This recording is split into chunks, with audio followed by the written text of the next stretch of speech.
শুভেন্দু অধিকারী মুখ্যমন্ত্রী হতেই উচ্ছ্বাস সরকারি কর্মচারীদের মধ্যে। আবির খেলে লাড্ডু বিতরণ করে উচ্ছ্বাস সরকারি কর্মচারীদের। এমনই ছবি ধরা পড়ল মালদা জেলার প্রশাসনিক ভবন চত্বরে। উল্লেখ্য, 2026 সালে একক সংখ্যাগরিষ্ঠতা নিয়ে ক্ষমতায় এসেছে বিজেপি। শুভেন্দু অধিকারীকে মুখ্যমন্ত্রী করা হয়েছে। সরকারি কর্মচারীরা উল্টে গিয়েছেন 100%। বিধানসভা নির্বাচনের ফলাফল এমনটাই ইঙ্গিত দিচ্ছে। দীর্ঘদিন ধরেই বঞ্চনার শিকার সমস্ত শ্রেণীর সরকারি কর্মচারীরা। সপ্তম পে কমিশন থেকে ডিএ বাকি দীর্ঘদিন। এ নিয়ে দীর্ঘদিন ধরেই রাজ্যের সঙ্গে সরাসরি না হলেও সংঘাত সৃষ্টি হয় সরকারি কর্মচারীদের। এবার তার প্রভাব পড়ল ভোট বাক্সে। বিজেপি সরকারের উপর আস্থা রেখেই ভোট পড়ে পদ্ম শিবিরে। সরকারি কর্মচারীদের বেশিরভাগ ভোট নিয়েছে পোস্টাল ব্যালটে। আবর্জনা ছিল, ঝড় বৃষ্টির মধ্য দিয়ে সেটাকে বিতাড়িত করেছে। আমি এ বিষয়ে দক্ষিণ মালদা বিজেপি সভাপতি অজয় গাঙ্গুলি জানান, তৃণমূল সরকারি কর্মচারীদের নিয়ে গর্ববোধ করতেন, কিন্তু সরকারি কর্মচারীরা তৃণমূলকে নিয়ে গর্ববোধ করতেন কিনা সেটা লাখ টাকার প্রশ্ন। সরকারি কর্মচারীরা অপেক্ষায় ছিলেন। 2026-এর বিধানসভা ভোট হয়েছে, তাই রাজ্যের সরকারি কর্মচারীরা সেটার প্রতিফলিত করেছে। এই মমতা সরকার কর্মচারীদের টাকা না দিয়ে সেই টাকা খেলা মেলা ক্লাবে দিয়েছেন। এবার উচ্ছ্বাস তো হবেই কর্মচারীদের। আজকে এই সংগঠনে আপনারা কি নতুন শুরু করলেন? আমি এই সংগঠনের জেলা প্রেসিডেন্ট হিসেবে বলছি। আমরা বিগত সরকারের বিগতই বলবো কর্মচারী সংগঠন আমরা সেই অনুসারী ছিলাম না, অর্থাৎ আমরা সংগঠনের মেম্বার বা আমরা কোনো রকম সংগঠনের সঙ্গে জড়িত ছিলাম না। এই সংগঠনটা আমরা যারা আজকে দেখতে পাচ্ছেন এখানে 2018 সালে আমরা মালদা জেলায় শুরু করেছিলাম এবং এই সংগঠনের পথ চলা 2014। তো তারপর আমরা 18 সালে এখানে মালদায় আমরা শুরু করি। সুতরাং আমরা তৃণমূল যে কর্মচারী ফেডারেশন তার আমার সঙ্গে কোনো সংসর্গ আমাদের ছিল না, এটুকু বলতে হবে।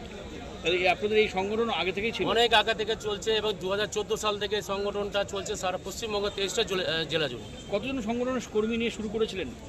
আমরা 2018-তে দেখুন 2018 থেকে তো আমরা তিলে তিলেই সংগঠনটা গড়ে তুলেছি। যখন 21 সালে যখন আমরা স্বাভাবিক সাফল্যটা পেলাম না, সেই সময় আমাদের কাছে শতাধিক অর্থাৎ 200-র উপর আমাদের তখন মেম্বারটা ছিল। যদিও সে সময় কর্মচারীরা একটা ভীতির কাজ করছিল, তারা খোলাখুলিভাবে আসতে পারছিলেন না, কিন্তু পেছন থেকে আমাদের সাপোর্ট করেছিলেন। অনেক আমরা সাপোর্ট পেয়েছি, বিভিন্ন দিক থেকে আমরা পরামর্শ পেয়েছি, সেইভাবে আমরা এগিয়েছিলাম।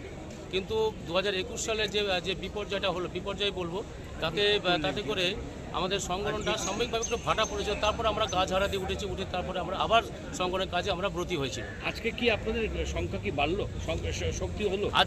আজকে এমন উদ্দীপনা বিভিন্ন দপ্তর থেকে আমাদের কাছে ফোন আসছে। আমরা তাদের কাছে পৌঁছতে পারছি না। অনেকের আবেগ, অনেকের চাহিদা, কিন্তু আমরা সেই জায়গায় যেতে পারছি না। এত মানুষের এত সরকারি কর্মচারীর যে তাদের মধ্যে যে এইটা কাজ করেছে। সুতরাং আমরা কি বলবো, আমরা তাদের কাছে ধীরে ধীরে পৌঁছবো, তাদের কাছে যাবো, তাদের অসুবিধার কথা, তাদের সমস্যার কথা শুনবো। বিগত সরকার তো কোনো নিয়ম নীতি মানেনি, অনেক রকম তাদেরকে ফেডিং মাধ্যমে অনেক কিছু করে রেখেছিল, কিন্তু সেটা ফলপ্রসূ হয়নি। সেটা আজকের ফলে দেখতে পাচ্ছেন। মমতা বন্দ্যোপাধ্যায় সরকারি কর্মচারীরা একটা বড় একটা অ্যাসেট ছিল, সেই জায়গা থেকে এত একটা গেরুয়া ঝড়, এত পতন, এটা কি আপনি মনে করছেন সরকারি কর্মচারীর বেশিরভাগ অংশই আজকে বিজেপিকে সমর্থন করেছে?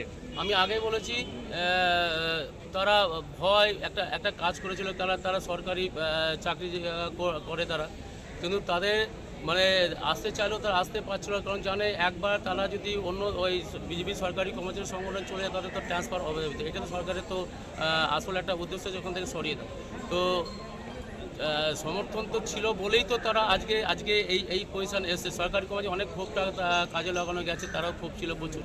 সেই হিসাবে বলতে পারি যে সমর্থনটা ছিল, কিন্তু তারা সেটা প্রকাশ্যে আসতে পারছিল না, কিন্তু যথেষ্ট সমর্থন করছে। আজকে ফল থেকে বুঝতে পারছে। কত লোক জমা হয়েছে এখানে মোটামুটি 250 তো আমি তো উপরে দেখতে পাচ্ছি।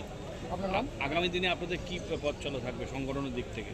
সংগঠনের দিক থেকে আমাদের অনেক রকম আমাদের আছে, ইচ্ছা আছে আমাদের, এবং তাদের কর্মচারীদের সমস্ত রকম সুযোগ সুবিধা। তাছাড়া অমিত শাহ তো বলেই দিয়েছেন যে 45 দিনের মধ্যে আমাদের একটা ডিএ করবেন। কারণ আমরা জানি ষষ্ঠ পে কমিশন যে সরকার দিয়েছিল, সেটা জল মেশানো ষষ্ঠ পে কমিশন, ওটা কোনো পে কমিশনই নয়। তো আমরা ধীরে ধীরে পৌঁছেছি সমস্ত সরকারি কর্মচারী আপামর সরকারি কর্মচারীদের তাদের সুযোগ সুবিধা, তাদের কী অসুবিধা, সমস্ত কিছু তারা পাশে দাঁড়াবো। তাদের কাছে আমরা আরও ডিটেলস আমরা প্রসেস হবে মতো কালকে ফল ঘোষণা হয়েছে, এটা আমরা ডিটেলসে আমাদের আলোচনা করে আমাদের নিশ্চয়ই তাদের একটা সুবিধাটা করবো। আপনার নাম? আমার নাম বরুণ কুমার বিশ্বাস। হ্যাঁ বলুন। অংশ তারা ভেবেছিল যে পুনরায় যদি আমরা মমতা ব্যানার্জিকে নিয়ে আসতে পারি, সরকারি কর্মচারীদের যে সমস্ত আশা প্রত্যাশা সরকারি কর্মচারীরা করে, অর্থাৎ সরকারি কর্মচারী তো অন্য কিছু চায় না, তাদের ন্যায্য পাওনা, তাদের দায় দায়িত্ব ব্যস্ত জিনিস যেগুলো তাদের অধিকার, সেই অধিকারগুলো তারা পেতে পারে।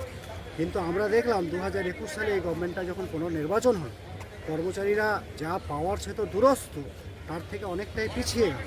শুধু পিছিয়ে যাওয়া নয়, কর্মচারীদের উপরে বিভিন্ন রকমভাবে অন্যায় অত্যাচার নেমে এলো, কর্মচারীদেরকে রক্তচক্ষু দেখতে হলো, কর্মচারীদেরকে একটা হুমকি বা হুইপ জারির মধ্যে থাকতে হলো।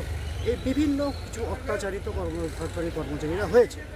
হওয়ার পর সরকারি কর্মচারীরাই পরবর্তীকালেই আজকে 2026-এর নির্বাচনের যে রেজাল্ট আজকে দেখছেন, এটা সরকারি কর্মচারীদের একটা বিরাট অবদান।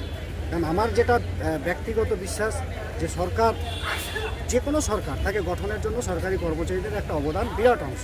শুধু তাই নয়, আমরা দেখেছি আমাদের মাননীয় প্রধানমন্ত্রী জি, অর্থাৎ আমাদের যিনি আজকের নেতা শ্রী নরেন্দ্র দামোদর দাস মোদিজি, ওনার কর্মচারীদের সম্পর্কে যে সমস্ত ভাষণ, যে কর্মচারীরা কোন কোন জায়গা থেকে বঞ্চিত হচ্ছে, সেগুলোকে উনি ফিরিয়ে দেবেন, যে দায়িত্ব ফিরিয়ে দেবেন। তৃণমূল সরকারি কর্মচারীদের নিয়ে গর্ববোধ করতেন, কিন্তু সরকারি কর্মচারীরা তৃণমূলকে নিয়ে গর্ববোধ করতেন কিনা সেটাই তো লাখ টাকার প্রশ্ন। সেই জন্য সরকারি কর্মচারীরা অপেক্ষায় ছিলেন কবে পশ্চিমবঙ্গের বিধানসভার ভোট ডিক্লেয়ার হবে। প্রথম 23 তারিখ এবং পরবর্তীতে 29 তারিখ তারা সেই অপেক্ষার দিনে প্রতিশোধ নেওয়ার অপেক্ষায় বসেছিলেন, যার প্রতিফলন ব্যালটে এবং পোস্টাল ব্যালটে হয়েছে। কোনো সরকারি কর্মচারী তৃণমূলের পক্ষে 15 বছর ধরে কোনো দিনই ছিলেন না। সরকারি কর্মচারীকে ধমকিয়ে তাদেরকে অশ্লীল ভাষা ব্যবহার করে কুকুরের সঙ্গে তুলনা করে যে মুখ্যমন্ত্রী আচরণ করেছে, তারপরেও যে সরকারি কর্মচারীদের কাছ থেকে কিছু কিছু ভোট পেয়েছে, এটাতেই তৃণমূলকে বাহবা বা ধন্যবাদ জানানো উচিত সরকারি কর্মচারীদের। পশ্চিমবঙ্গে বামফ্রন্ট চলে যাওয়ার পর সরকারি কর্মচারীদের কোনো রকম সাফল্যের খাতিয়ান এই সরকার করেছে, এরকম কোনো উদাহরণ মমতা ব্যানার্জি করে দেখাতে পারেননি। তার প্রতিফলন তারা অপেক্ষায় ছিলেন। ডবল ইঞ্জিন সরকার হবে, কেন্দ্রীয় হারে ডিএ পাবে। যতবার ডিএ হয়েছে ঘোষণা, ততবার তারা যেন কোনো ডিএ না পেতে পারেন, তার জন্য তিনি সুপ্রিম কোর্টে কোটি কোটি টাকা খরচ করেছেন। এইটা সরকারি কর্মচারীরা দেখেছেন এবং উপলব্ধি করেছেন। এই যেহেতু একটা অসুর বিত্তীয় সরকার, যারা সরকারি কর্মচারীদের বিরুদ্ধে থাকে, তাদের অপেক্ষায় আমরা থাকলাম। সুযোগ বুঝে তার সদ্ব্যবহার আমরা করব, সেই জন্য সদ্ব্যবহার তারা করেছেন। এবং আজকে কালেক্টরি জুড়ে, নবান্ন জুড়ে সমস্ত সরকারি কর্মচারী হৈ হৈ করে কমলা রঙের আবির মেখে, আর আমাদের যে কর্মচারী সংগঠন আছে সেইখানে যোগদান করছে। সমস্তটাই মমতা বিরোধী সরকারের বিরুদ্ধে গিয়ে সরকারি কর্মচারীরা এই পদক্ষেপ নিয়েছে। না, একটা জানতে হবে যে টাকা তো আমার আপনার টাকা, মমতা ব্যানার্জির টাকা না।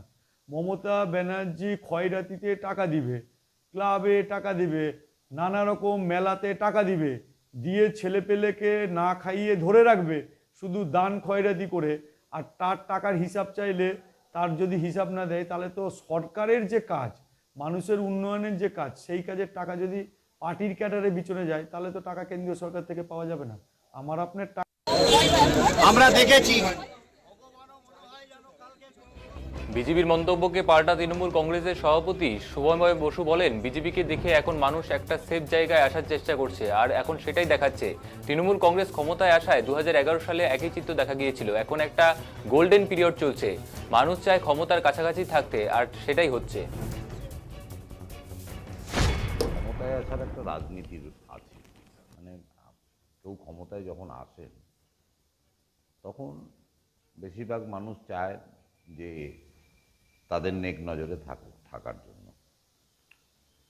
তো এই ফ্যাক্টরি কোনো কাজ করছে। আমরা সরকারি কর্মচারী ইউনিয়নের বা যে জায়গাগুলোই বলুন না কেন, এখন একটা শো আপ চলছে, গোটা পশ্চিমবাংলা জুড়ে চলছে। স্বাভাবিকভাবে এখন পশ্চিমবঙ্গ সরকারে বিজেপি এসছে, এটা আমরা দ্ব্যর্থহীন ভাষায় বলছি।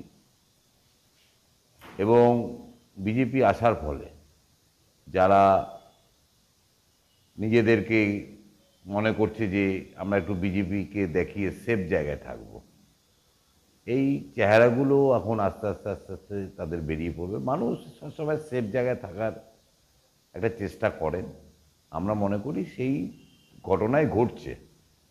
এবং বিগত দিনে একই 2011 সালে ওই একই চিত্র দেখা গিয়েছিল, সেই চিত্রই এখন দেখা যাচ্ছে। মানুষ সেফ জায়গায় থাকার ভালো মনে করেন। আর এখন নতুন সরকার গঠন হয়নি, নতুন সরকার গঠন হবে, রাজ্য বাজেট হবে। স্বাভাবিকভাবে একটা গোল্ডেন টাইম, মধুচন্দ্রিমা টাইম থাকে। স্বাভাবিকভাবে মানুষ এইসব সময়ে মানুষ চায় ক্ষমতার কাছাকাছি থাকার জন্য, সেই জিনিসগুলোই প্রতিফলিত হচ্ছে। এটা একটা সাইকোলজিক্যাল ব্যাপার। আমরা মনে করি, আমরা রাজনৈতিক কর্মী তো, আমাদের এই জিনিসগুলো আমরা প্রথম থেকেই দেখে আসছি। বামফ্রন্ট দেখেছি, তৃণমূলে আমরা আছি, বিজেপি আসলো, তো সুতরাং এই জিনিসগুলো আমাদের কাছে নতুন কিছু বলে মনে হয় না। তো সুপ্রিম কোর্টের রায়ের পরে দাওয়া দিতে শুরু হয়েছিল। ফ্যাক্টর দেখুন, একটা কথা জিনিস পরিষ্কার আছে, পশ্চিমবঙ্গ সরকারকে তো বঞ্চনাও করা হয়েছে, অনেক কেন্দ্রীয় টাকা আটকিয়ে দেওয়া হয়েছে। মমতা ব্যানার্জি চেষ্টা করেছেন স্বল্প ক্ষমতার মধ্যে সমস্ত শ্রেণীর মানুষের কাছে থাকার। এখন মানুষ যদি আমাদেরকে না চান, তাহলে স্বাভাবিকভাবে ক্ষমতার থেকে আমাদের সরে যেতে হবে। সেটা ঠিক আছে, রাজনীতিতে সবসময় গুড টাইমে আপনার থাকবে, এটা আপনার ভাবা ভুল। এই ভাবনা থেকে যারা রাজনীতি করেন তাদের ভাবনাটা আমি মনে করি ভুল। সাধারণ মানুষকে আমরা এই ব্যাপারে কোনো দায়ী করতে চাই না। সাধারণ মানুষ